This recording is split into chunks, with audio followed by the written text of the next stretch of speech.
That brings me to a question that goes back to your comment earlier about working in a variety of price points with a variety of different types of individuals.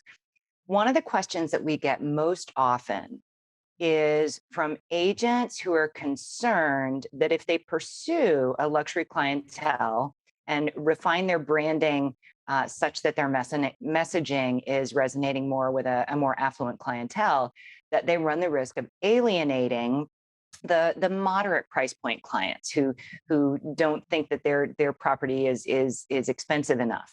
How do you manage that in your brand, in your business model? Yeah, I know exactly what you're talking about. I know exactly what you're saying. I think um, for me has been a decision around the fact of identifying the luxury not as a price point, but luxury as an experience. And so what we offer, so we're luxury agents, not because we're only dealing with expensive properties, but we're luxury agents because we're providing the highest level of service, regardless of that price point. Certainly when you're working on more expensive homes, there's a very different kind of like depth to what we are doing in terms Mm-hmm. of marketing. But experientially, whether you are buying your first, one bedroom home or you're buying your gigantic, penthouse somewhere, the level of service and the way in which approach our clients is uniform.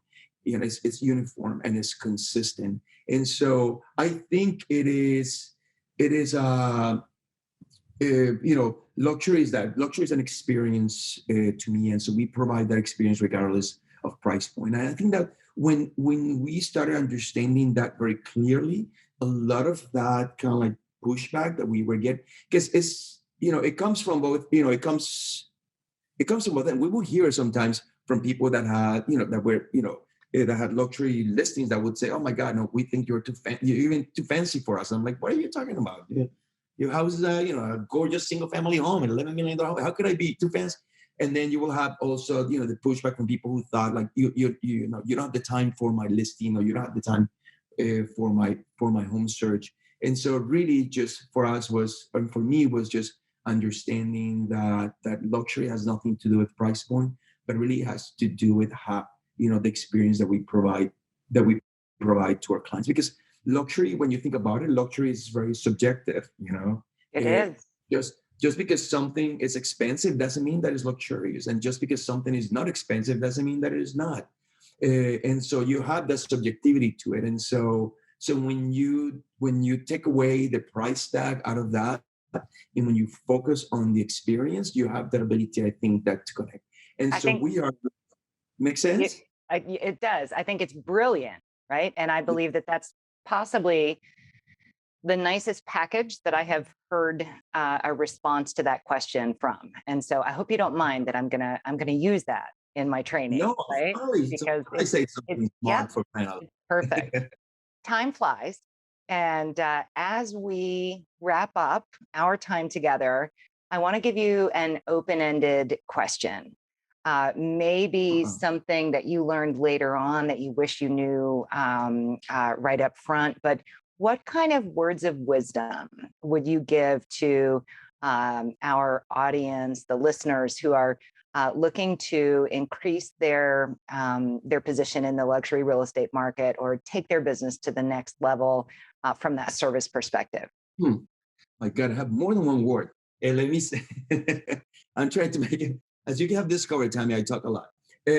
So I would say the first one is don't be afraid of it, right? Don't become the obstacle to your growth. Sometimes we feel like we don't be like, look at me, right? I'm the least likely luxury agent if you just look at where I come from, right? I don't come from that world. I have no history of relationship to that world, but I have learned uh, I have learned what it means, and I have learned what it means to my clients. And so I learned that I cannot be afraid, that I cannot make myself the obstacle to my growth because I am uncomfortable, or because I think that I don't know what's going on, or because I think that I'm going to be judged. That stuff has to go. That kind of like mind frame, that has to go. You have to be fearless, and I think that when you look at those very top luxury agents around the world, they're all, one of the characteristics are they're kind, they're Hmm. pretty smart, and they're very humble, and they're fearless. Really, really, really fearless. And so that would be one thing I wish I would have learned this, earlier than I did. And the second one is, don't be again, on that line of not being afraid, but more like encourage yourself to be yourself as you come to the table, That's because wonderful. that is what gives you the edge. That really is what gives you the edge. Like, don't pay attention to what is said about you or what you think is being said about you. Like, really be unapologetic as to who you are, because we all have a genesis. We all come from somewhere. We all have something. We all have stories. We all have backgrounds, all of that stuff. Nobody's coming here, purely, covering gold. We're all coming with something. And so be unapologetic about who you are, because that should become part of your story, and Right. that should become part of how you connect. And as I said earlier, Tammy, in the luxury market segment, that client really values that. They value the realness. They That's right. value they value your being present. That's right. And that absolutely wraps up your brand is that true. I don't want to say authentic because, as you mentioned, that's overused these days. But it's about who you are,